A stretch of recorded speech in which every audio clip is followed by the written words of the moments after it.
Shalom, good afternoon and welcome. My name is Rabbi Shlomo Nathanson with the Jewish Community Center here in Docklands. This Friday evening, March the 4th, 7:30 p.m., we'll be holding for the first time a Friday night, a Shabbat dinner for the young professional community living and working here in the Docklands area. If you do fall into that category, please come along. It's a great opportunity to meet and socialize with other young Jewish people living and working out here. So it's a great opportunity. Do come along and join us. Save the date for the Purim party, the annual Purim party that will be happening this year. It falls out on March the 20th, a Sunday, 5:30 p.m., with a theme that we're calling Purim with a Taste of Israel. So there'll be great Middle Eastern food, some Israeli music, great entertainment, great party. Please make sure to come. It'll be lots of fun for the entire family. And of course, this Thursday evening, our class is on as usual, 7:30 p.m.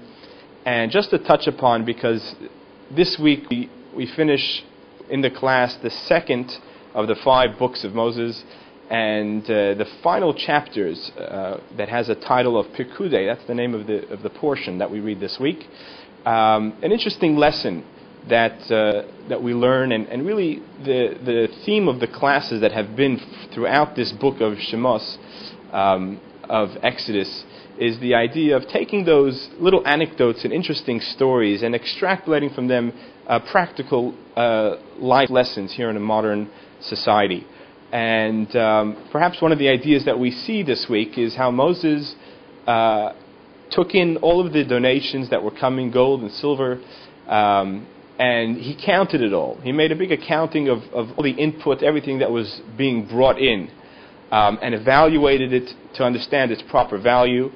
And then afterwards he compared it to how it's being used to make sure that each item was being used out to its fullest extent and spent in the proper places. And perhaps in our lives, it's important for us to do the same, to sit down every once in a while and think about our strengths and our areas of skill, where we're strong, the things that we have that we stand out unique from other people. Everyone has that special thing that they're extra good at, and it's important to make note of that, to understand what it is and to recognize it for what it is. And then the next step would be to compare that to how we're using it out, making sure that we use out our talents to their fullest, and of course that we're using them for positive and good things that benefit ourselves and the world at large. Perhaps that's the lesson that we are to take from this week and how Moses did that. Now, like any good businessman, you know that's something that you want to do only once in a while. We can't sit every day and take into account how the bigger picture is working. We have to set our goals, understand our vision, see where we're trying to get to, but every day we have to go through that. Today's Monday, so we have to have our Mondays and Tuesdays and going through the regular process of things and making sure to see that through. But this week is an important time, and perhaps there's that energy in the air to sit back and take it all in and look at the bigger picture and make sure that we're following through with that. Thanks for joining us. Please do come along and see us next week. Have a great week.